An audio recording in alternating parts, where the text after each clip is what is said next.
¿Cómo está esa banda semillosa? Muchas bendiciones. Qué alegría, familia preciosa, tener la oportunidad de reunirnos nuevamente alrededor de la preciosa, poderosa, santa, purísima, hermosa, eterna palabra de Dios. Les siento, aunque estamos mi esposita y yo aquí en Tijuana, sumándonos a la restauración de las Californias, les siento a todos tan cerca. Esta es una de las bendiciones de la comunión cristiana, ¿verdad? Cuando Jesús es el centro, cuando estamos arraigados en su palabra, cimentados en Él, podemos tener verdadera comunión y entonces las distancias y la tecnología no nos separan, todo lo contrario, son excusas para hacer nuestros lazos todavía más estrechos. Todo esto para decirles que estoy bien contento y que les amo muchísimo, familia preciosa. Quiero también agradecerles muchísimo por el acompañamiento que a Semilla Bogotá le hemos dado este mes y que quisiéramos darlo en los meses consiguientes o sucesivos. Por lo tanto, muchísimas gracias de todo corazón. Algunos estamos apoyándoles en oración, por favor, hagámoslo todos. Otros iremos a visitarles. Bueno, por lo menos está en la lista allí de los pendientes o de los deseos, o de Navidad quizás. Pero otros están con toda generosidad sumándose. Así es de que muchísimas gracias. Recordemos que tenemos un fondo especial allí en nuestra app donde todos los semillosos regularmente, alegremente, generosamente estamos honrando a Dios con nuestras finanzas. Allí hay una pestaña especial para Semilla Bogotá. Por favor, úsela. Y gracias por ayudarnos a sumarnos a la restauración y al extendimiento del reino de Dios. Abramos nuestras Biblias en el capítulo 5 del Evangelio de Mateo, comenzando en el verso 31. Mateo 5, verso 31.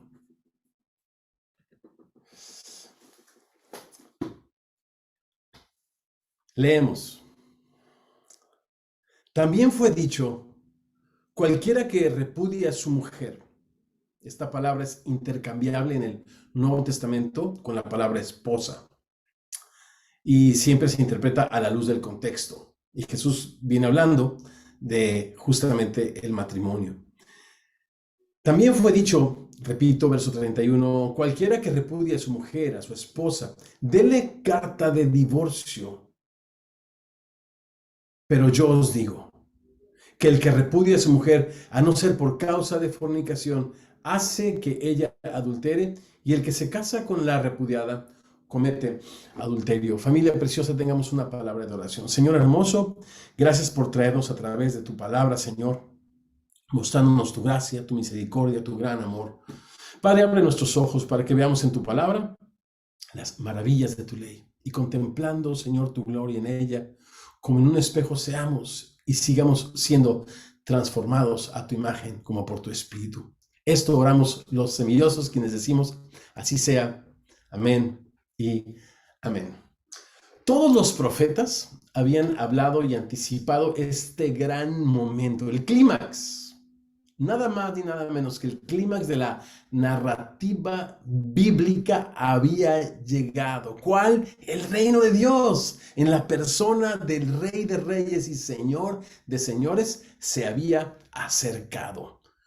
¿Cómo los seguidores del Mesías podrían conformarse en seguir la ley de Dios cumpliendo tan solo con sus rituales y ordenanzas externas sin obedecer de corazón los motivos e intenciones con la que Dios le había regalado a su pueblo su preciosa palabra, su preciosa ley? Y la pregunta es para nosotros y está vigente. ¿Cómo nosotros pudiéramos conformarnos a rituales externos y no amar con todo nuestro corazón a aquel que nos amó y se entregó a nosotros para que nosotros encontremos en él la razón, con L mayúscula, la razón, la única razón para vivir? Y es que los discípulos de Jesús, cuya justicia es mayor, necesita ser mayor, debe ser mayor en cantidad y en calidad, lo recordamos, que la de los escribas y fariseos. ¿Cómo? ¿No? o mejor dicho, y es que nosotros, cuya justicia debe de ser mayor, no podemos escondernos detrás de las áreas grises de esta ley para justificar, como los religiosos de todas las épocas, nuestro estilo de vida, pasando por los derechos de las demás personas, ignorando las instrucciones amorosas, sabias de nuestro amado Señor. Más bien, nosotros los discípulos, con un espíritu manso, con un espíritu humilde, buscamos hambrientos la justicia y la enseñanza de la preciosa palabra de Dios, aún en estos tópicos complicados. El hombre los ha hecho complicados, difíciles. El hombre los hemos hecho así difíciles. Me refiero al tema del divorcio. ¿Qué opina Jesús de este tema del divorcio? Bien. Estos versículos 31 y 32, yo he titulado a esta reflexión, Jesús y el divorcio. En primer lugar,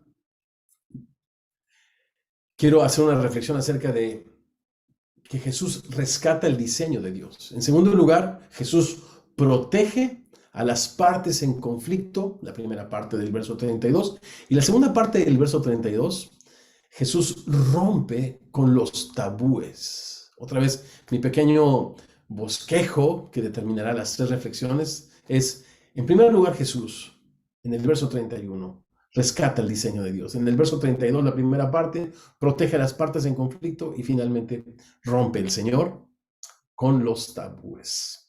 Rescata el diseño de Dios. También fue dicho, cualquiera que repudie a su mujer, dele carta de divorcio. El entusiasmo por la próxima Copa del Mundo Qatar 2022 crece en todo el mundo a medida que se acerca el juego inaugural. ¿Cuál es este? Bueno, pues Ecuador, Qatar, el domingo 21 de noviembre. Ahora, como un ex aficionado al juego del hombre, como algunos llaman al fútbol, mucho de mi interés por seguir el desarrollo del Mundial de Fútbol era ver a mi selección acumular triunfos.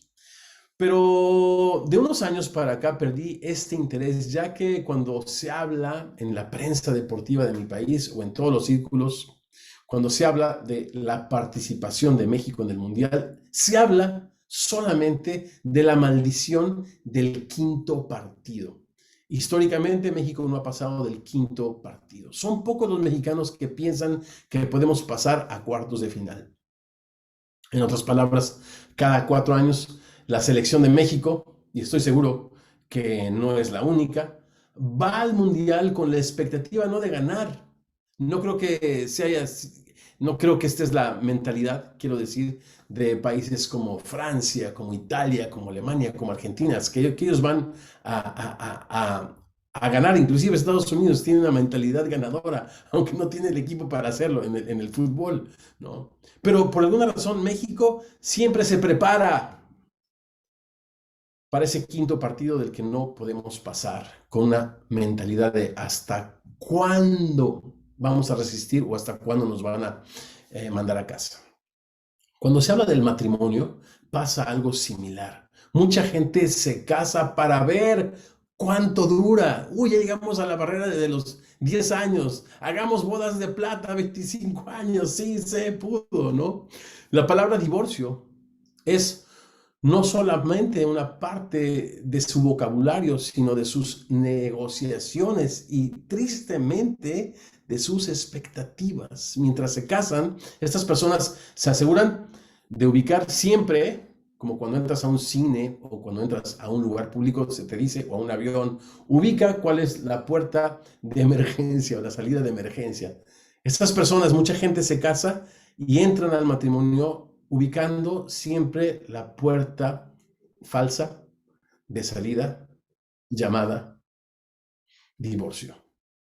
Qué difícil ha de haber sido para Jesús ver en esa mentalidad de derrota, o mejor dicho, ver esa mentalidad de derrota y de deshonor con la que aquellos a quienes el Señor les había confiado la palabra veían el matrimonio.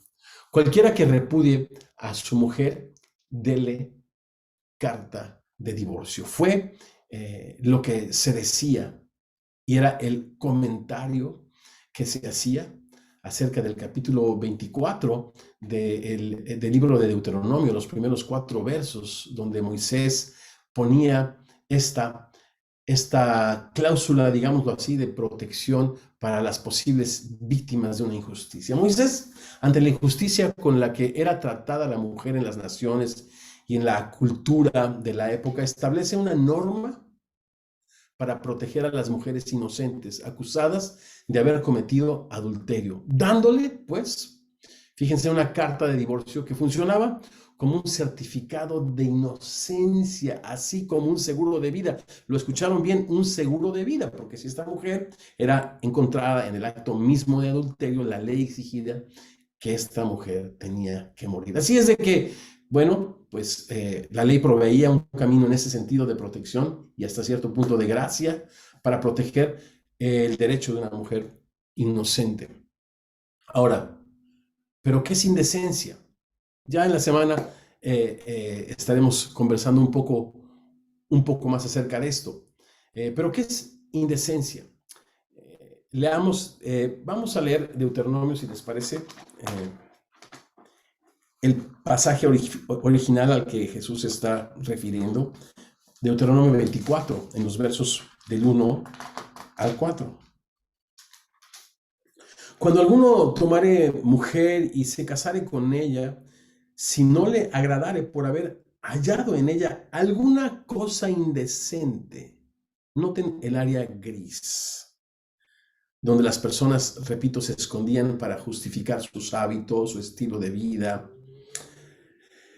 Bueno, si encontró esta cosa indecente, le escribirá carta de divorcio y se la entregará en su mano y la despedirá de su casa. Y salida de su casa podrá ir y casarse con todo hombre. Repito, era un certificado de inocencia, pero también un seguro de vida. Pero si la aborreciere este último y le escribiere carta de divorcio y se la entregara en su mano y la despidiere también de su casa, o si hubiese muerto el postrer hombre que la tomó por mujer, ¿no? Dice, no podrá su primer marido que la despidió volverla a tomar. Otra vez se estaba protegiendo el derecho de una persona inocente. Pero, ¿qué es inocencia? No es inocencia.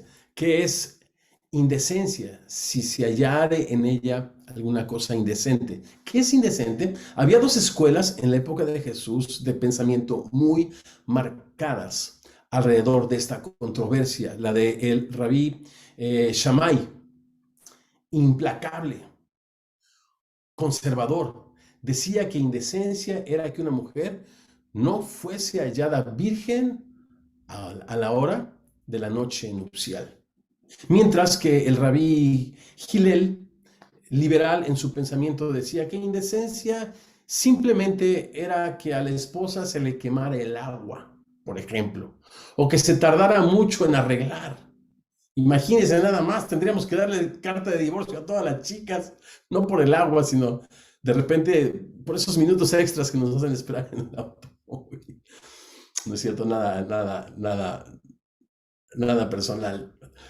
Jesús, al hacer referencia a esta área gris de la ley y sus absurdas interpretaciones, denuncia lo peligroso de tomar algo tan serio como el matrimonio, familia, a la ligera. Según Jesús, o según la enseñanza de Jesús acerca del matrimonio en el capítulo 19, Él nos dice que en el principio el diseño original de Dios fue hacer de 2 personas una sola, y relata textualmente el momento en que Dios instituye el matrimonio, cuando después de crear al hombre y a la mujer a su imagen y semejanza, los une dándoles su bendición en uno solo. Escuchemos Génesis 2, versos 24 y 25. Por tanto, dejará el hombre a su padre y a su madre y se unirá, esto es completa permanencia, y se unirá a su mujer y serán una sola carne. Y estaban ambos desnudos, Adán y su mujer, y no se avergonzaban. Y el único comentario que Jesús hace acerca de tan importante texto en Mateo 19, ya llegaremos, y Jesús nos da, repito, un estudio precioso acerca del matrimonio. Pero el único comentario que Jesús hace acerca de este texto, cuando lo cita, repito, en Mateo 19, es: así que ya no son más dos, sino una sola carne. Por tal razón, por tal razón, por tanto. Y cuando la Biblia dice por tanto, tienes que preguntarte qué tanto. Por cuanto Dios nos creó y no nosotros a nosotros mismos. Porque nos creó a su imagen y semejanza. Porque cuando Dios hizo al hombre, género, nos hizo varón y hembra. Nos hizo un binomio. Y es ese binomio de varón y hembra que reflejan, que portan o que portamos y reflejamos la imagen de Dios. Por eso la Biblia dice que no es bueno que el hombre esté solo. Así que no son más dos, dice el Señor, sino solamente una sola carne. Por tanto, lo que Dios unió, no lo separa el hombre. Entonces, obvio, no fue frustrante. ¿Qué puedo decir yo? Pero en mi manera de decirlo o de expresarlo, qué frustrante pudo haber sido para Jesús encontrarse con personas que algo tan serio y tan trascendente y de tanta belleza le tomaran con tanta ligereza. Por tanto, lo que Dios unió, no lo separe el hombre. De acuerdo con el diseño de Dios, así como con las enseñanzas de Jesús, el matrimonio cristiano es para toda la vida. Lo único que puede poner fin al matrimonio, según el diseño de Dios, es la muerte. Romanos capítulo 7.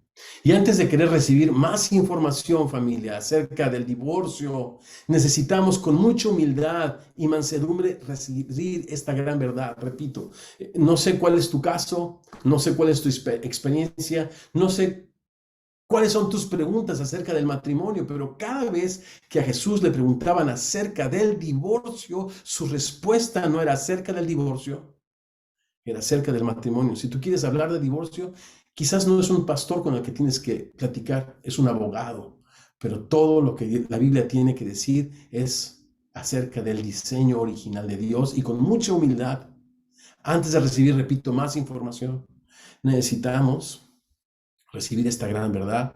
El matrimonio cristiano es para siempre. ¿Por qué? ¿Por qué es esto así? A mí me gusta preguntarle a la Biblia las preguntas que todo mundo se hace. Y la Biblia no se enoja, no se siente incómoda de que le preguntemos cualquier cosa. ¿Por qué, Señor, es esto así? Bueno, la perfecta unidad en el matrimonio, así como su permanencia, cuentan la historia de la redención. Escribe el gran apóstol Pablo en aquel capítulo, el capítulo 5 del libro de Efesios, que resume toda la enseñanza bíblica acerca del matrimonio, las siguientes palabras: por esta razón dejará el hombre a su padre y a su madre y se unirá a su mujer, y los dos serán una sola carne. Escribe Pablo: grande es este misterio, cómo de dos personas místicamente podemos unir nuestro espíritu y nuestro cuerpo y nuestro espíritu y hacernos una sola carne. Grande es este misterio.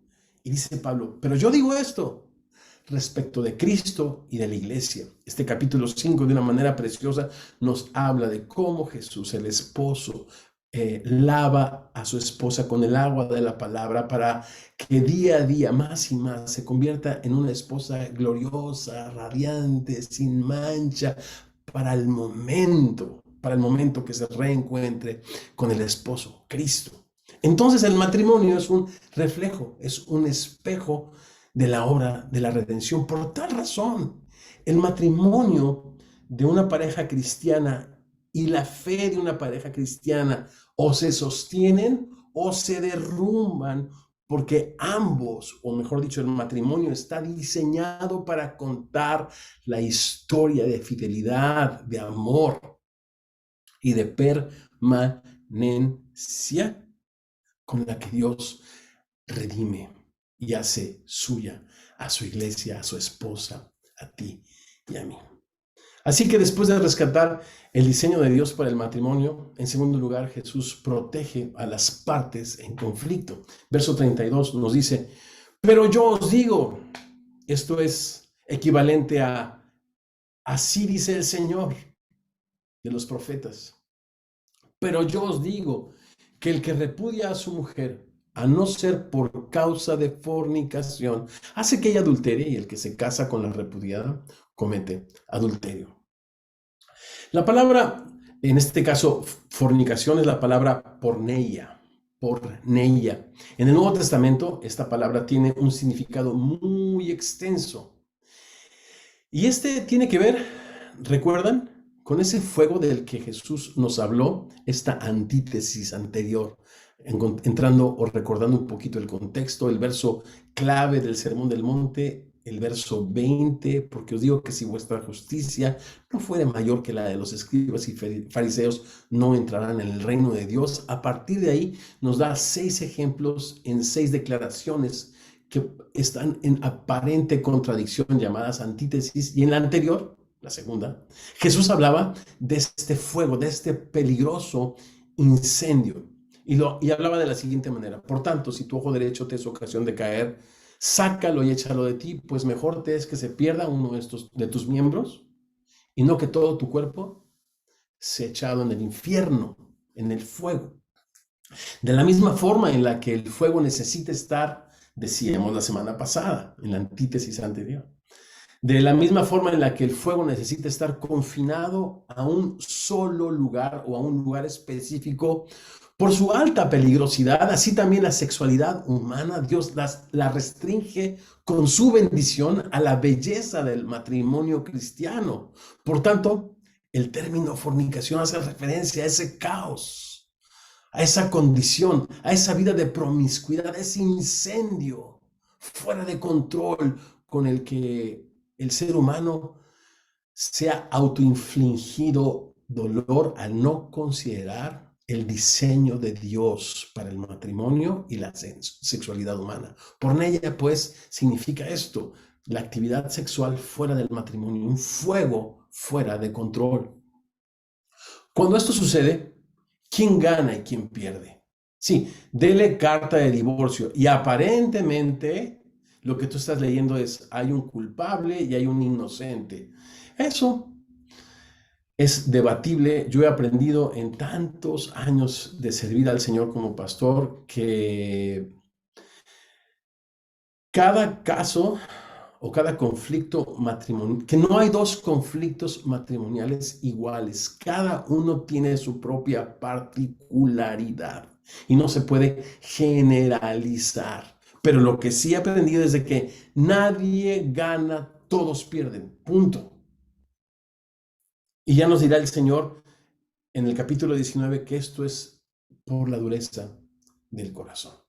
Pero yo pregunto, ¿acaso alguna de las partes en el matrimonio, acaso gana alguna de las partes en el matrimonio cuando existe infidelidad?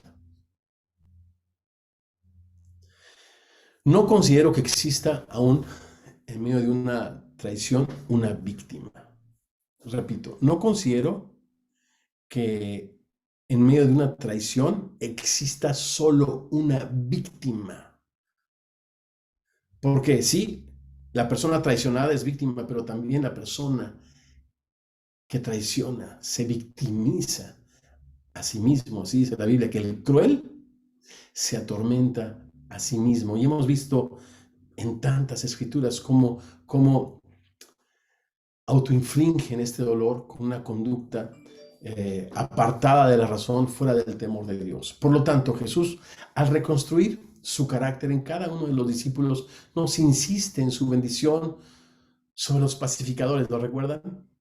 Bienaventurados los pacificadores, benditos los pacificadores, los reconciliadores, porque ellos serán llamados hijos de Dios. Estos pacificadores son los que se atreven a perdonar como Jesús nos perdonó, los que están dispuestos a comenzar de nuevo, cuando existe, por supuesto, sincero y completo arrepentimiento y abandono por completo del pecado. Ahora es importante considerar que Dios nunca manda o prescribe el divorcio.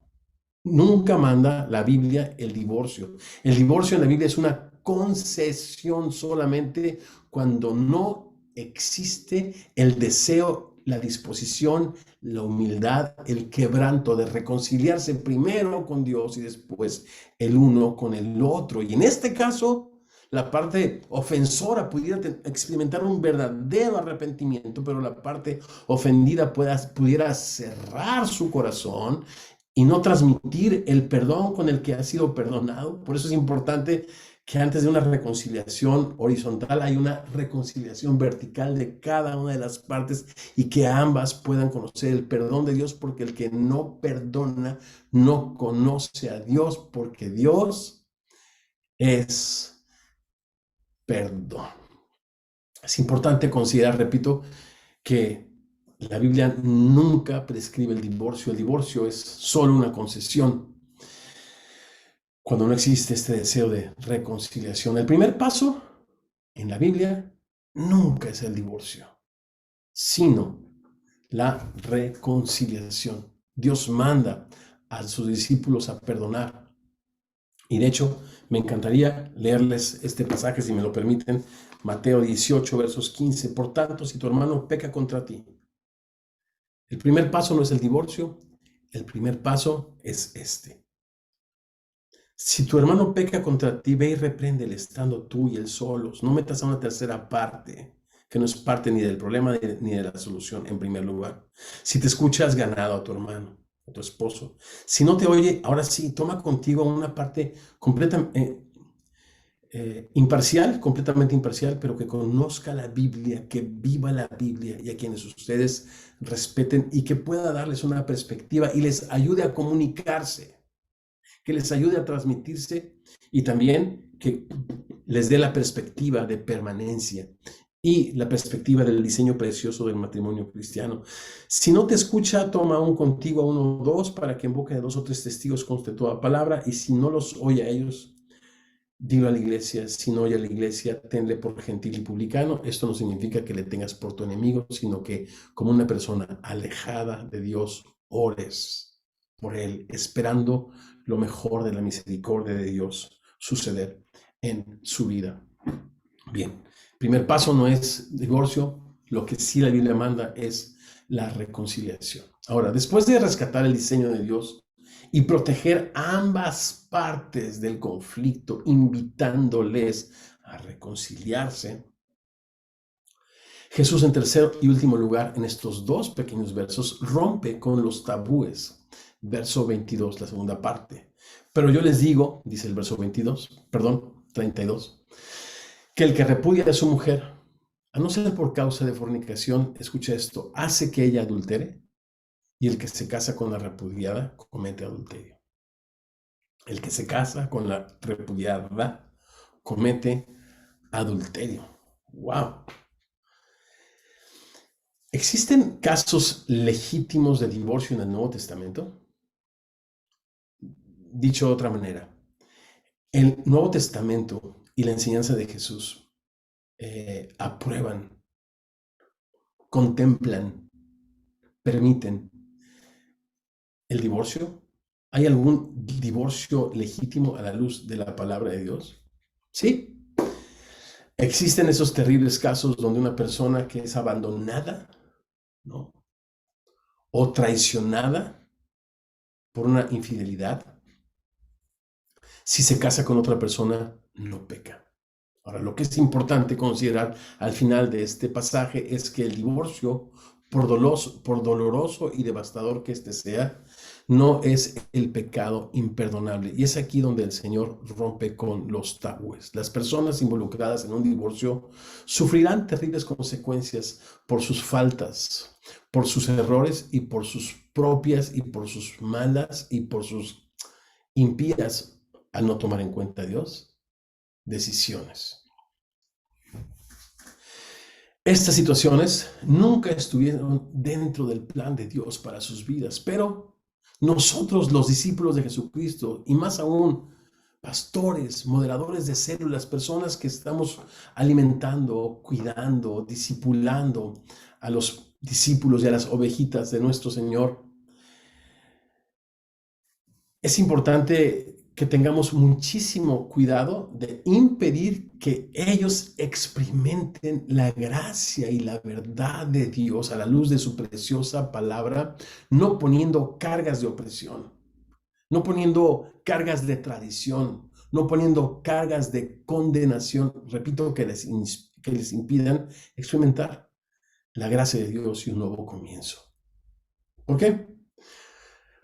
Porque con la medida con la que midamos, se nos volverá a medir, y con el juicio con el que juzguemos, seremos juzgados. Dios diseñó el matrimonio como un instrumento precioso para dar a conocer su historia de redención. El esposo sirve, ama, nutre, cuida, protege a la esposa, mientras la esposa en respuesta le es leal y le ofrece su amor, su ternura, su respeto, y ambos son una unidad indivisible.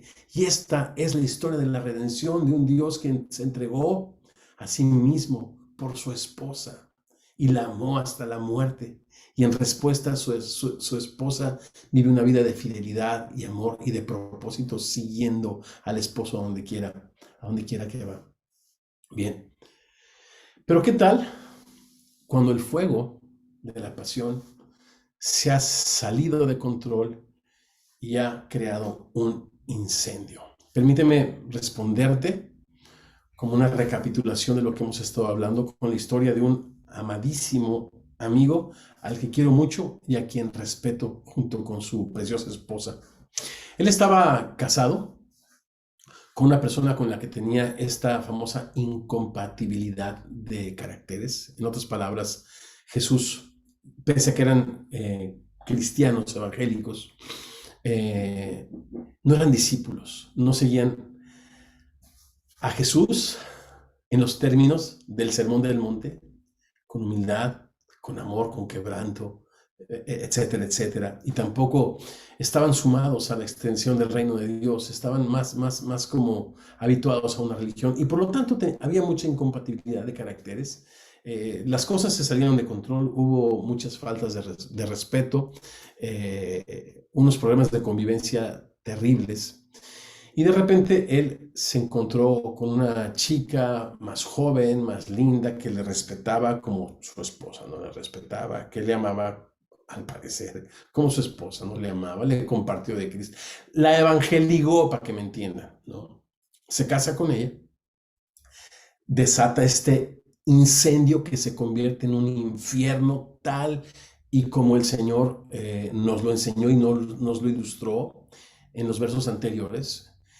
Y él, en este quebranto tan tremendo, vino a mí y me decía: Héctor, parece ser que esta muchacha joven con la que me casé es la misma persona de la que me divorcié. Luego entonces me doy cuenta que no es la otra, es mi tremendo egoísmo, es estar centrado en mis propias pasiones, que nunca pueden ser satisfechas, y en mi tremendo egoísmo que yo no tengo la capacidad de ser fiel ni amar a nadie. Entonces, estas segundas nupcias, esta traición y segundas nupcias crearon un infierno con sus hijos del primer matrimonio, con sus hijos del segundo matrimonio, tal que ahora sí lo llevaron al pie del madero a confesar sus pecados y reconocer que él necesitaba el perdón y la ayuda de Dios, su completa disposición para hacer las cosas a la manera de Dios. Repito, las cosas habían llegado muy lejos. Él me dijo: yo entiendo que el divorciarme de mi primera esposa y desunir lo que Dios había unido me convertí en una mesa rota. Y yo traté esa mesa rota de unirla con otro pedazo de madera, y eso es lo que somos. Una mesa rota unida a un pedazo de madera, pero ya no somos una sola carne. Y con ese espíritu pobre y humilde, lloró por mucho tiempo, y las lágrimas de arrepentimiento poco a poco fueron limpiando su alma, su mente de sus presuposiciones y le convirtieron en un niño que recibió ahora sí con mansedumbre, con obediencia, con toda humildad, lo que la Biblia dice. Y entonces se dio cuenta que parte del arrepentimiento era la restitución. O sea, al ladrón, cuando es sorprendido en su falta, pues él es llamado a restituir 5 veces lo que se robó. O sea, no solamente, sí, perdónenme, pero bueno, ok, ¿dónde está lo que te robaste? Ahora, como una pena, vas a pagar 5 veces por lo que te robaste. Bien, pues en este caso, ¿cómo es la restitución? Y se dio cuenta que su primera esposa estaba vuelta a casar. Él estaba vuelta a casar. No había marcha atrás en ese sentido, pero podían, delante de sus hijos y delante de la mujer a la que traicionó y agravió y repudió y despreció, ir los dos a pedirle con lágrimas un perdón que no merecían, cosa que hicieron delante de sus hijos con lágrimas. Mis hermanos en Cristo, este acto de humildad desató, ahora sí, la paz y la bendición de Dios en sus vidas. Ahora sí, son un matrimonio cristiano que cometieron un gravísimo pecado, pero que pudieron resolverlo. ¿Y cómo se resuelve el pecado? Con arrepentimiento, nada más. Dios no perdona excusas, Dios no perdona errores, Dios perdona pecados. Jesús vino a una cruz a morir por nuestros pecados y no es sino hasta que te arrepientes y los abandonas que puedes gozar del perdón, de la restauración y del nuevo comienzo que Jesús te ofrece. Ojalá que esta historia te haga reflexionar, repásala un par de veces, pero donde quiera que estés, si es que el fuego se ha salido de control y has llegado a estas instancias no prescritas por Dios, que puedas experimentar la gracia de Dios a través del arrepentimiento sincero, el abandono del pecado y la fe en Dios.